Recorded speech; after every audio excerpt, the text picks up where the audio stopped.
Don't buy a house in these three areas. If you have anxiety problem, if you have problem where you're afraid to move back to Jamaica, but you want to go home and you intend to go home no matter what, do not buy a house, or build a house in these areas if you're this type of person.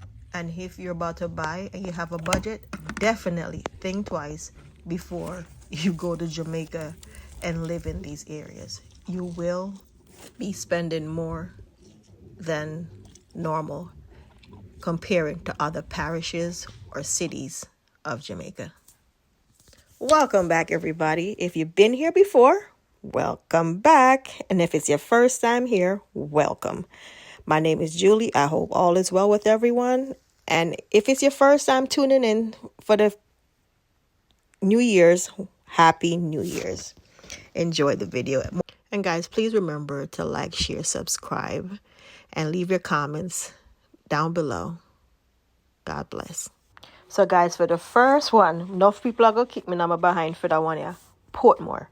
If you plan to go home and retire like me and live a peaceful, quiet life, don't go to Portmore, because you will not be able to afford a lot of things, especially the toll. Toll will kill you. That's a number one. Second of all, the cluster of people. Me driving them, me not like it. Me now go tell you, say, it's not pretty, no, especially up in the Elsha Heights and those other places. There's a lot of nice homes. There's a lot of business places. But the traffic. So if you plan to go to Jamaica and live that quiet, peaceful life, I will tell you, Portmore will not be for you. And if you suffer from anxiety, definitely not for you. If you stay like me, will love to sleep at night and not hear much noise, and you can't hear the cricket and the sound of everything else, Portmore will definitely not be the one for you. No, people, no matter what you decide for doing now, if you already have your house at Portmore, I guess you don't have a choice. But me I say, for the people that will intend for go down to Jamaica and go buy or bill or whatever them plan for do, your plans are to, I wouldn't recommend Portmore for a simple reason that for a retiree, me not find it my thing. There's a lot of gated community in a Portmore where me can say, well, you can't move in a them place and them quiet. But if you're like me, we're very frugal with your pocket and say you can't afford maintenance fees, such and such. And me and say in the next 10, 15 years, no people won't be able to afford those, maintenance fee, HOA fees as them call them. Because them do escalate over the years. They keep on going up more and more. But sometimes you don't have no control of what they want to tell us, say you have to go pay. So those are the things why me wouldn't go to Portmore. You understand me? Because basically, if you go over there to go live, most of the time, the only place you're going to really get some peace and quiet is in a gated community. And if you're on a budget and going home, and maybe your habit can cover, me not say for everybody now. Remember, these are my opinion and my opinion only. So if you plan to go at Jamaica and live in a Portmore and you look for that peace and quiet, me not think it's possible. To me, especially with the traffic and the noise, and everywhere is not noisy like where you're sleeping. But to get through in and out, it's too difficult for me. That's my number one. Right? That's something that's me nah live at Portmore. I wouldn't recommend Portmore to anybody, especially for a returnee that's have not been in Jamaica for a very long time and decide to go back home and living on a fixed income. But I can say this, it's still one of the more affordable areas to buy. And that's that for Portmore, Jamaica. All right.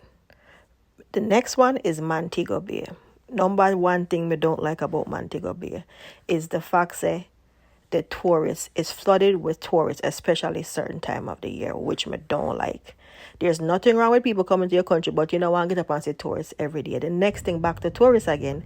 In Mobay, everything is tourist price, including food, everything is tourist price. If you want a one night stay, some of them are give tourist price. Even though you're local sometime, yes, you can show your ID, them still are give tourist price unless you show your ID.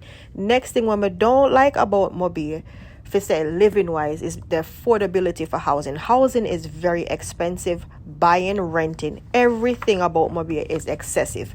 And yes, it's because of the tourist traffic. That's another thing I don't like, because you have tourists that come. There's people that live there and still you can't really afford. When you look on the difference in prices with Mobay, St. Elizabeth, Manchester, you still have a tourist area here where people go and say yes. And then the next thing, no people want to pay in a US dollar for what? At Jamaica you live, why you should be paying US dollar? Even like I said, even in some of these places when you come out to buy in a house, even in the community in Montego Bay, those houses are really expensive. Plus, their HOA fees is more expensive than even Portmore other areas, them and Kingston. But anyway, we got Missungi Kingston problem. Now, the next thing about Mobay, which I don't like, is the traffic. Too much traffic in a Mobay. If you, like I said before, if you're planning to return home and you have anxiety problem, Mobay will give it to you.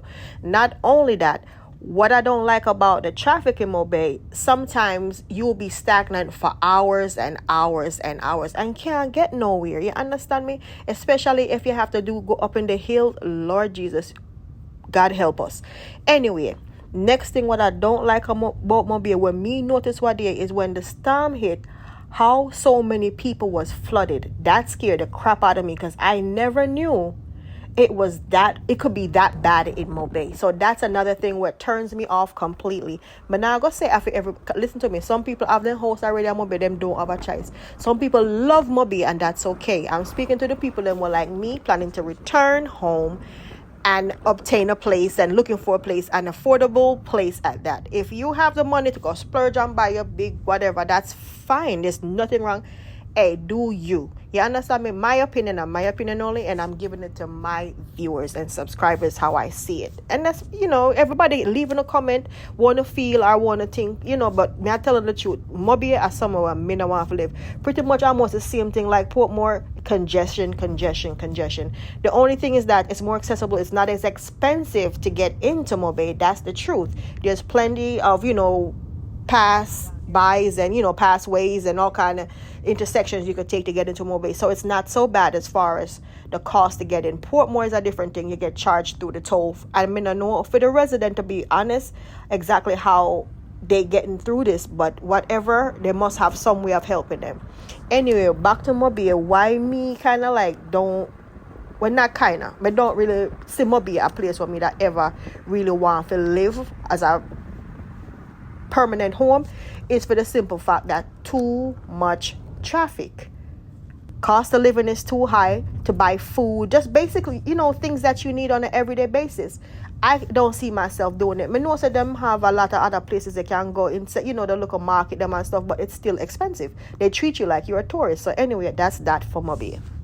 So the one good thing when we do love Mobay is the airport, and that's it. All right, Kingston. Kingston is a combination between Portmore, Montego Bay, even a little bit of Ochi. So Kingston is a no-no for me totally, even though that's where I was born and raised. I've lived in Kingston plenty, of years, so I know how it feels. I know it's a good nightlife. I know all of that stuff is there. Accessibility to public transportation. If you work there, well, if you plan to go to Jamaica and do business and work and all of that, I guess maybe Dessa will be for you. But for people I believe that's retiring. And if your pocket really firm and you have a nice, pension coming to you and you're comfortable with that environment, that's fine too, because you can get a nice condominium. But they're still expensive because a one bedroom is still running you at least 30-something million Jamaican dollar for a one bedroom condominium. For a house itself is going to run you around good $40 million for a nice house, especially a returning resident. It's exciting because Kingston is Kingston. But here go the drop back for a lot of people don't understand where Kingston is a busy place. Kingston is like being in New York City. It's still like being in downtown Miami and the rush hours of time. It's a lot going on. And if you're not built, and especially for older people that's in their 50s and 60s that's trying to slow down a bit, to move to Kingston, to me, that's a no. I don't see it. If I have to go, when I do have to travel, of course I'm going to go, but I'm not going to live there. If you have a property there, that's different. Rent it out and go somewhere else. If you're not have to sell your things either. But for people that's returning to buy, I wouldn't say take, your money and just go buy a town because you're going to waste your money and you're not going to really enjoy it. So might as well you try to find somewhere a little bit more subtle. That's my opinion, because that's what I'm doing. You know, a lot of people might feel like, so what me I say, me not bash Jamaica, you mad, I love Jamaica till me fool, and that's where me I go live, and that's where me I go retire. So it's not about bashing, it's about our areas. It's just the fact that certain places me wouldn't personally live. I would have places where I could go and, you know, spend a night and go back, you know, because you can still own your place. No, no, get me wrong, you can still own your place in all of these places I'm talking about. You can still have a place, but that's if you're a permanent stay. For me, if you say me I go home and do it every night, me not see them place at my place. You understand me for me? So it's not about if you have the money for buy and you want to invest, that's different. But me I say for like returning, for me not find it. It's a no. Anyways, nightlife is good, especially if you're still at the age where you feel like you want to go out. Me not a party person, so it not really entice me too much anymore. They do have a lot of things, and if for business wise, yes, it's very nice to be able to go, you know, to certain places, but it's still congested. It's a lot of people to deal with, and like I said, a lot of these places are out of the reach for, especially for retired. Nobody wants to have their life savings and get up and go spend $40 million on a little place where you can barely turn around. It's like almost living in a foreign same way and maintaining them, and also a car note or car payment, which most retired probably would buy them car cash. But what may I say is this: me not find it suitable. The only good thing me say right now for Kingston is be able to go at the airport, you know, accessible, because you have Kingston and you have your major airport there, so you can just jump on a plane and go wherever you want. But that's basically it. There's a bunch of beaches there too, but it's still beaches everywhere. You understand? There's beaches everywhere. Me feel like say right now Kingston is a combination of Montego Bay and Portmore put in a one. Little bit of Ochi. Ochi is a settled place. I wouldn't even involve that. But sometimes when the tourists then come, it's just as bad. And as far as I can tell you, everywhere still, even in a Kingston, when I go to the restaurant, them I ask me for US dollar for pay. I show you pan receipt. Like you know, Jamaica you're there. A Jamaica you're there, not a foreign. You understand me? Me don't understand why everyone wants to charge you for US. But anyway, like me say, these are the places that I do not see fit for a retiree to get up and say them are gonna buy a house or build a house right now. And basically buying is out of a lot of people reach, because especially in town, because the space is limited and it's getting worse. Unless you go up in a St. Andrew, up in the hill, you might can still find a place in the Stony Hill area, even Red Hills area, and they're still expensive for a piece of lot, very expensive. So right now I wouldn't tell nobody. So those places me put up on my list are some places I would not buy. You understand me? Any property in Jamaica, I wouldn't buy a home in these areas.